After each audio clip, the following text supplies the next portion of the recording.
भगवान श्री कृष्ण ने गीता में कहा है, सतोगुण के बढ़ने पर मरने वाला व्यक्ति उत्तम वेत्ताओं के निर्मल लोकों की गति को प्राप्त होता है। रजोगुण के बढ़ने पर मरने वाला प्राणी कर्म संगी मनुष्य योनि में जन्म लेता है तथा तमोगुण के बढ़ने पर मरने वाला मनुष्य मूढ़ योनियों में जन्म लेता है।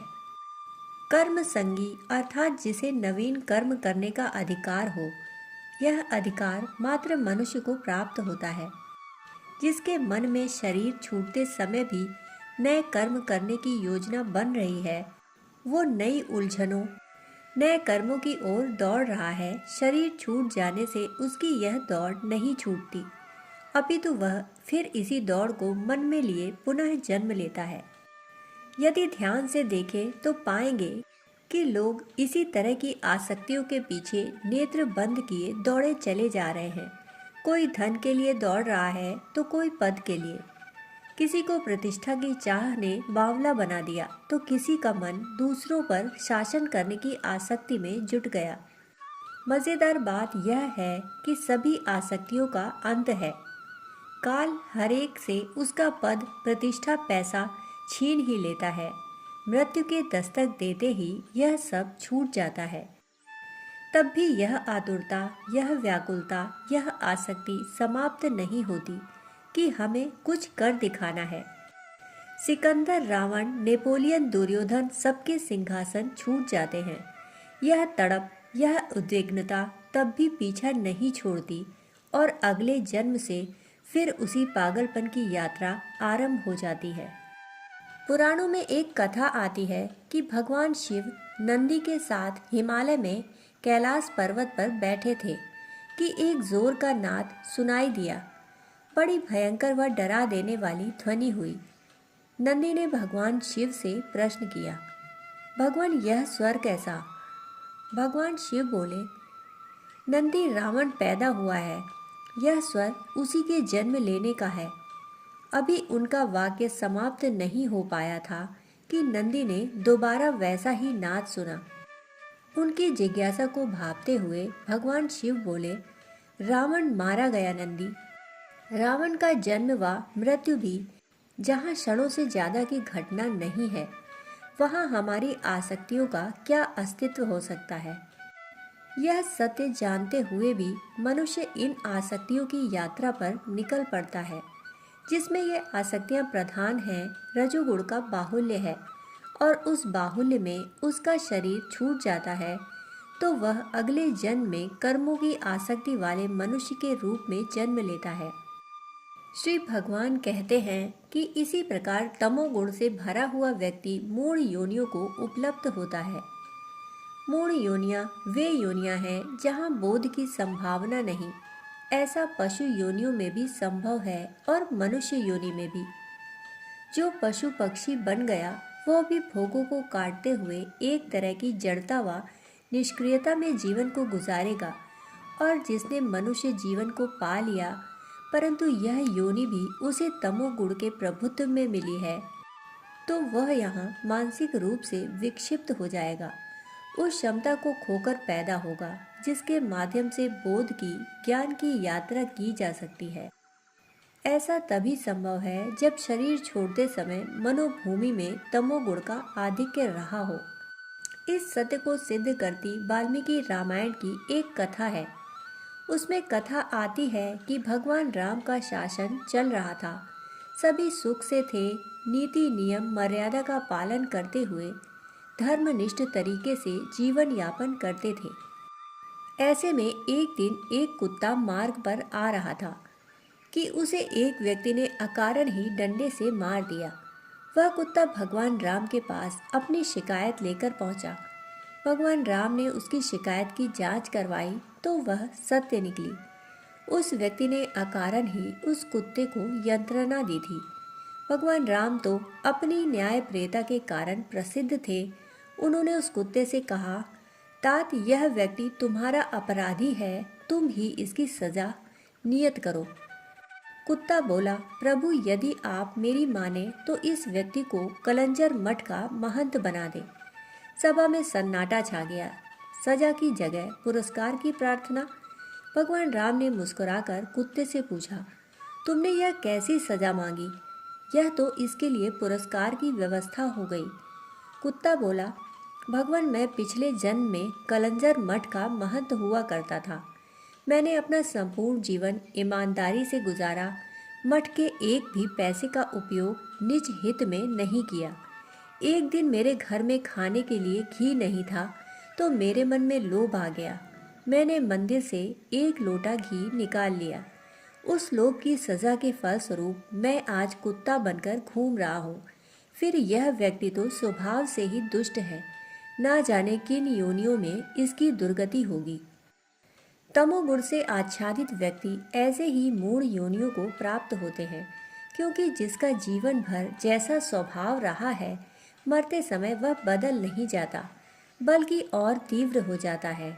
जिसका जीवन रजोगुण प्रदत्त आसक्तियों की चाहतों में गया है, उसकी कामनाएं, वासनाएं मरते समय और तीव्र हो जाती हैं।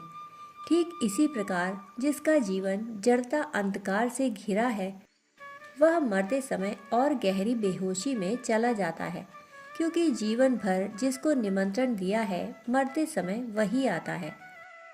श्री भगवान कहते हैं कि जिसने जैसे कर्म किए हैं, जिस गुण को प्रेरणानुसार जीवन भर कर्मों को किया है, फल भी उसी के अनुसार प्राप्त होते हैं।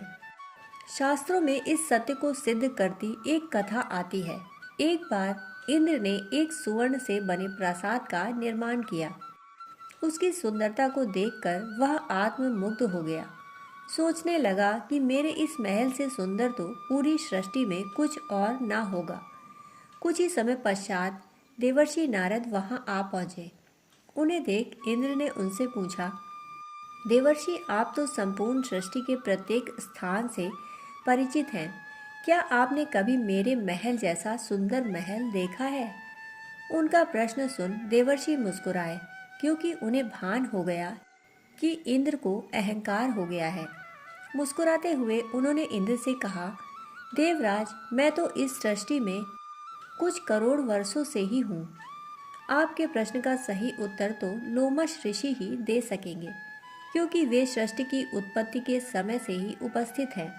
वे हिमालय पर्वत पर तपस्यारत हैं।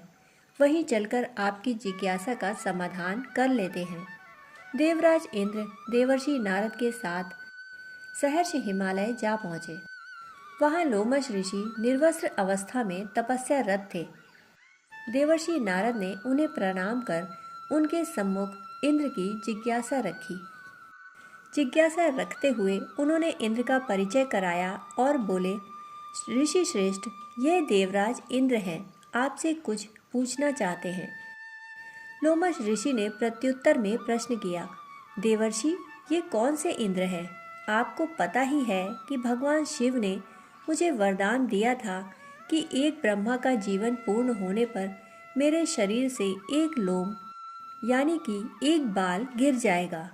एक ब्रह्मा के जीवन में सैकड़ों इंद्र बदल जाते हैं और मेरे शरीर से अनेकों लोम गिर भी गए हैं। तो मेरे सामने हजारों इंद्र आए और चले गए। इसलिए यह जानना चाहता हूँ कि यह कौन से वाले इंद्र हैं। उनका प्रश्न सुन इंद्र सकुचाए और सोचने लगे कि जब मेरे जैसे हजारों इंद्र इनके सम्मुख आकर चले गए तो मैं किस अहंकार को लेकर इनके सामने खड़ा हूँ। सकुचाते हुए उन्होंने पूछा, ऋषिवर, आप बिना किसी साधन के तपस्या कर रहे हैं। आपने अपने निवास के लिए कोई प्रासाद का निर्माण नहीं किया? लोमश ऋषि हंसे और बोले, इंद्र, जब तुम्हारी आंखों के सामने हजारों बार सृष्टि बन और बिगड़ जाती है तो तुम्हें बोध हो जाता है कि यहाँ ना तो कुछ पाने लायक है और ना कुछ खोने योग्य। सभी नश्वर हैं, सभी क्षणभंगुर हैं। लोमश ऋषि के उत्तर से इंद्र को भान हुआ कि वह जिस स्वर्ण प्रासाद के लिए अभिमान से भरा हुआ है, उसका अस्तित्व तो क्षणिक ही है। इसलिए मात्र सात्विक कर्मों को करने की आवश्यकता है, क्योंकि वे ही शुभ फल के रूप में आत्मा के साथ जाते हैं। इसलिए श्री भगवान कहते हैं कि सात्विक कर्मों का फल सुख है, निर्मल है, और राजसिक कर्मों का फल दुख के रूप में मिलता है। स्वाभाविक ही है, जिसने जीवन भर सुखों के पीछे दौड़ लगाई हो, उसे अंत में दुख के सिवाय और कुछ मिल क्या सकता है। कहते हैं कि सिकंदर मरते वक्त अपनी खाली मुट्ठी देखकर रोया कि मैं जैसा आया था खाली हाथ वैसा ही जा रहा हूँ।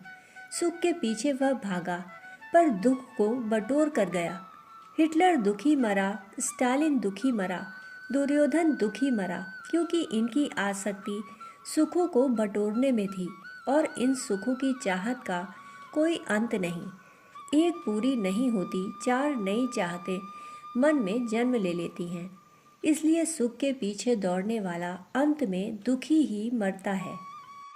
श्री भगवान कहते हैं कि सात्विक कर्मों का फल सुख व ज्ञान है और राजसिक कर्मों का फल दुख है, तो वही तामसिक कर्मों का फल अज्ञान के रूप में है। जिसने जीवन भर अज्ञान में गुजारा हो, वो अंत में भी अज्ञान लेकर जाता है। इन सूत्रों के माध्यम से भगवान श्री कृष्ण इशारा करते हैं उस सार्वभौम सत्य की ओर, जो सदा हमारी आंखों के सामने है, पर हम ही उसे देखने से मना कर देते हैं। सत्य यही है कि हमें कर्मों को करने की स्वाधीनता है, परंतु उनके परिणामों को चुनने की पराधीनता है। जिसने जैसे कार्य किए हैं, उसे उन्हीं के अनुरूप परिणामों को पाने की व्यवस्था मिलती है। इससे बचने का एक ही उपाय है कि समय रहते बोध हो, ज्ञान हो, प्रकाश की शरण में जाया जाए, ताकि बाद में अज्ञान, अंधकार, अभाव के दंश को न झेलना पड़े। यही शाश्वत नियम है, यही सार्वभौम सत्य है।